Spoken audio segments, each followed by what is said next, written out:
Ako di ay si Bambam, 58 batch missionary, taga Ozamis, Mindanao. Ako di ay usa ka youth leader sa among district before, and then nag-decide ko nga mag 1,000 missionary movement kay gibati na ko ang dako nga panginahanglan sa ato ang buluhaton sa Ginoo.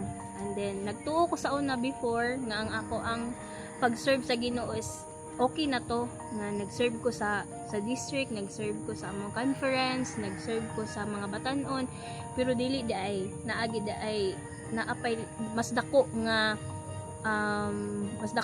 hagit ang Ginoo sa akong kinabuhi.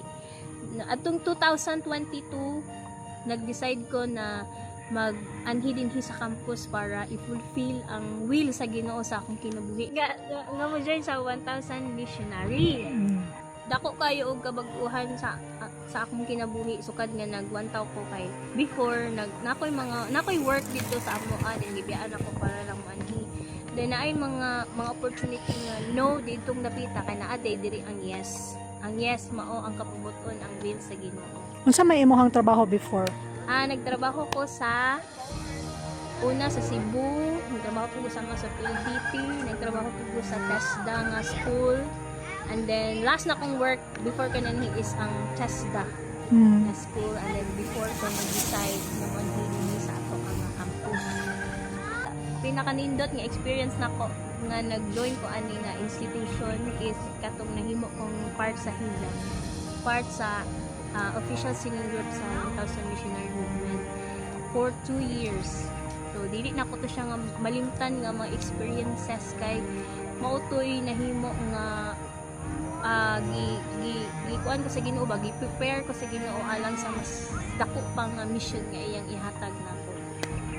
So dili pud lalim nga mong hisam kay kailangan siya og kanang ang imong hapong pagkanta is kanang worship ka o at the same time naghatag mo mensahe sa mga tao through music.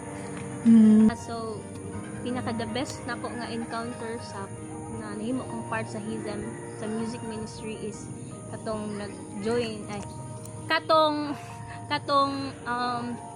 nag-part ko sa ministry ni Pastor Dan Smith, and Pastor Dan Smith sa una sa way back sa mua naglataw-lataw lang ko anak niya mo din na si Pastor Dan, pero wala ko kabalo nga kanang maabot din sa time nga mag-uban mi nga to the highest level na hindi ko expect na mangyayari pala sa buhay ko. Sino ba naman ako para taga binignit? So wala siya mga kaibigan. So dako kay to nga kanang breakthrough sa akong kinabuhi nga as part of the singing missionary. Naapay mas dako nga hagit si Bambam karon sa gikan sa ato ang Ginoo. Pila nakakatuig nag-missionary, Bam? 3 years na. Wow. 3 years na akong missionary. Og wala pa gyud kagapon na pulan. Wala gihapon ko na po.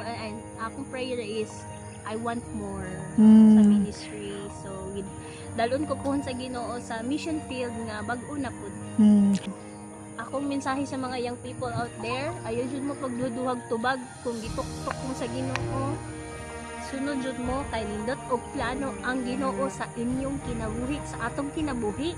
Kung kita motubag ug maminaw sa iyahang tawag. Ho ho. Sige be, one last birit be ni Bambam. Mo na tayo pinakabirit. Kanang Bambam style nga birit. Daghang salamat. We will miss you, Beng.